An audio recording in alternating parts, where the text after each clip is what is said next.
दोन्ही ठाकरे बंधू एकत्र येणार या चर्चेचं वादळ आता पुन्हा एकदा उठलंय।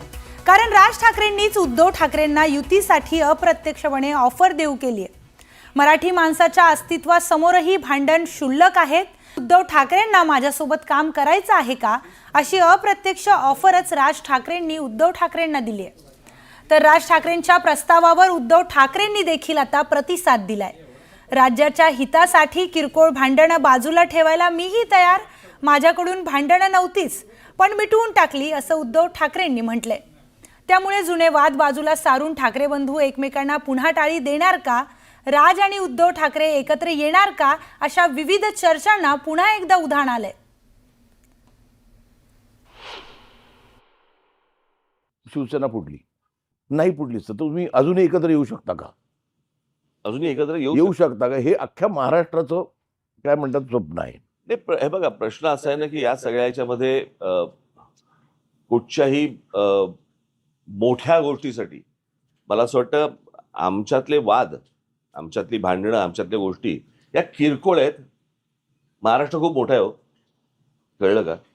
या महाराष्ट्राच्या अस्तित्वासाठी, मराठी माणसाच्या अस्तित्वासाठी ही भांडणं आणि हे वाद आणि ह्या सगळ्या गोष्टी अत्यंत क्षुल्लक आहेत, अत्यंत क्षुल्लक आहेत। त्याच्यामुळे एकत्र येणं आणि एकत्र राहणं यात काही मला फार कठीण गोष्ट आहे अशातला मला वाटत नाहीये। परंतु विषय फक्त इच्छेचा आहे, हा एकट्या माझ्या इच्छेचा नाहीये विषय आणि माझ्या काही स्वार्थाचा पण विषय नाहीये। मला असं वाटतं आपण लार्जर पिक्चर बघणं गरजेचं आहे। महाराष्ट्राचा स्वार्थ मी पाहतोच आहे म्हणजे तर माझं म्हणणं आहे की सगळ्या महाराष्ट्रातल्या राजकीय पक्षांमधल्या सगळ्या मराठी लोकांनी येऊन एकच पक्ष काढावा।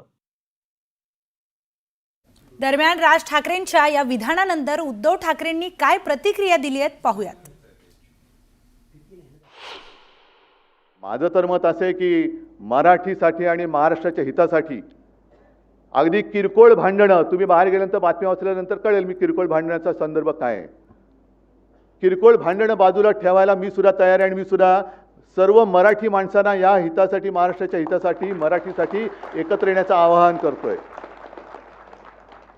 पण माझी अट एक आहे की जेव्हा आम्ही लोकसभेच्या वेळेला सांगत होतो की अरे महाराष्ट्रातनं गुजरातमध्ये हे सगळे कारभार घेऊन जात आहेत, उद्योग घेऊन जात आहेत, तेव्हाच जर का विरोध केला असता तर आज ते सरकार तिकडे बसलं नसतं। आज तिकडे महाराष्ट्राच्या हिताचा विचार करणारं सरकार आपण केंद्रात बसवलं असतं आणि राज्यात सुद्धा आपल्या महाराष्ट्राच्या हिताचा विचार करणारं सरकार बसलं असतं।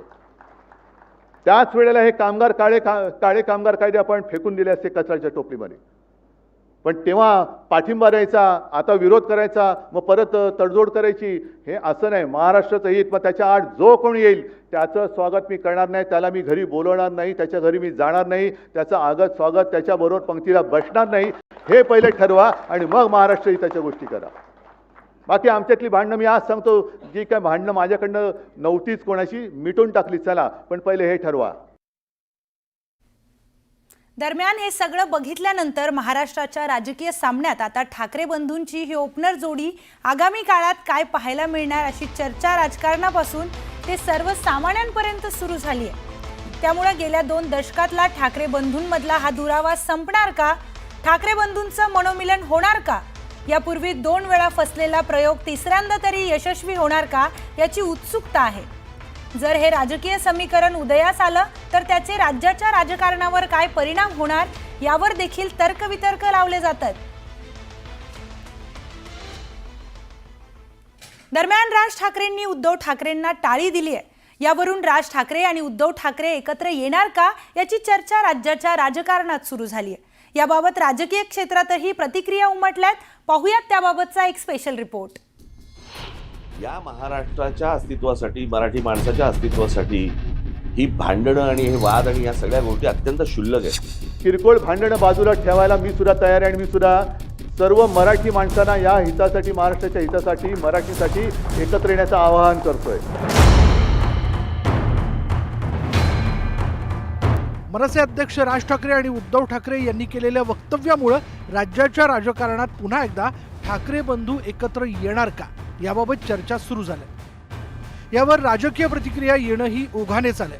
ठाकरे बंधू एकत्र येण्याबाबत सकारात्मक भूमिकेने पाहतो अशी प्रतिक्रिया संजय राऊतांनी दिली। ही मुंबई हा महाराष्ट्र, या महाराष्ट्र आणि मुंबईतला मराठी माणूस, त्याचा मराठी व्यवसाय, मराठी व्यवहार याच्यावरती जर कोणी घाव घालत असेल तर एकत्र यावंच लागेल. पण आम्ही वाट पाहू, यापेक्षा अधिक चांगलं घडण्याची वाट पाहू. जर राज ठाकरे यांच्याकडून एक चांगली भूमिका समोर आली असेल तर त्या भूमिकेला नाकारण्याचा करंटेपणा आमच्याकडून होणार नाही. हे दोन्ही ठाकरे बंधू एकत्र आले तर आनंदच होईल अशी प्रतिक्रिया मनसेच्या नेत्यांनी दिली. मात्र याच वेळी एकत्र येण्याबाबत गेल्या वेळी घडलेल्या घडामोडींच्या आठवणींना उजाळा दिलाय.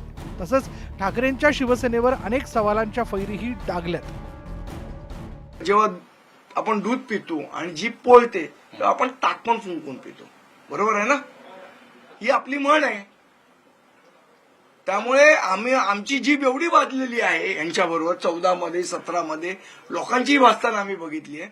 तर तुमच्यावर विश्वास ठेवायचा तर तो कुठल्या मुद्द्यावर ठेवायचा, अशी कुठली परिस्थिती निर्माण झाली आहे की तुमच्यावर विश्वास ठेवता येण्याजोगा आहे, हा महत्वाचा प्रश्न आहे. मराठी माणसावर प्रेम करणारे सगळे एकत्र येणं खूप गरजेचं आहे. आणि आम्ही पुन्हा एकदा सन्माननीय राजसाहेबांनी ते म्हटलंय की जर त्यांची इच्छा असेल तर नक्कीच आमचंही पाऊल एक पाऊल पुढे येईल. हे उद्धव साहेबांवर आहे. उद्धव साहेबांची इच्छा असेल तर नक्कीच यात काहीतरी बदल झालेला तुम्हाला दिसेल. राज्याचे उपमुख्यमंत्री एकनाथ शिंदे यांनी काही दिवसांपूर्वी राज ठाकरेंची त्यांच्या निवासस्थानी भेट घेतली होती. त्यावेळी मनसे आणि शिंदेंच्या शिवसेनेची युती होणार अशी चर्चा होती. या घडामोडी घडत असतानाच राज ठाकरेंनी उद्धव ठाकरेंना दिलेल्या टाळीबाबत शिवसेना नेत्यांनीही प्रतिक्रिया दिली आहे. राजसाहेबांवर जबाबदारी दिली तर मी घर सोडून जाईल अशा प्रकारची उद्धव साहेबांनी धमकी दिली होती. आता उद्धव साहेब काय करणार? त्यांच्याबरोबर युती केली की, हा मोठा प्रश्न या ठिकाणी उभा राहतोय.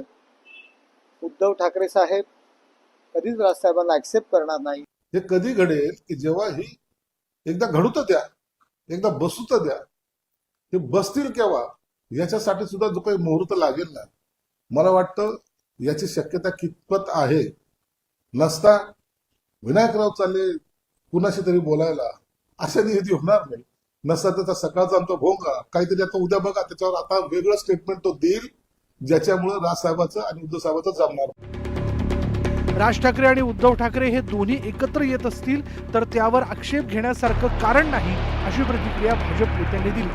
मात्र जनतेनं नाकारल्यानं हे एकत्र येत असल्याची प्रतिक्रिया भाजप नेत्यांनी दिली. त्यांच्या पक्षाची भूमिका व्यक्त करणे, मांडणे, त्यांना युती कुणाशी करायची आहे कुणाशी नाही हे सर्व अधिकार त्या पक्षाच्या प्रमुखाला असतात. त्यामुळे राजसाहेबांना जर असं वाटतं की त्यांनी उद्धव साहेबांची युती केली पाहिजे, यामध्ये भारतीय जनता पार्टीला त्या ठिकाणी त्यांच्या युतीच्या मध्ये येण्याचं काही कारण नाही. देशामध्ये लोकशाही आहे. कोणी कुठलाही पक्ष कोणाबरोबर आघाडी करू शकतो, त्याच्यावर कोणाला आक्षेप घ्यायचं कारण नाही. भारतीय जनता पार्टीचा आक्षेप असायचं कारण नाही. पण महाराष्ट्राच्या हिताकरता आम्ही एक यायला तयार आहोत हे म्हणणं मात्र पूर्णतः राजकीय आहे. आता जनतेने यांना नाकारल्यामुळे उद्धव ठाकरेंना हे विचार सुचतायत, एवढंच मी सांगेन. एकेकाळी शिवसेनेत असलेले आणि आता राष्ट्रवादी काँग्रेसमध्ये असलेल्या छगन भुजबळांनी यावर प्रतिक्रिया देत दोघांचं एकत्र येणं त्या दोघांवर अवलंबून आहे असं मत व्यक्त केलं.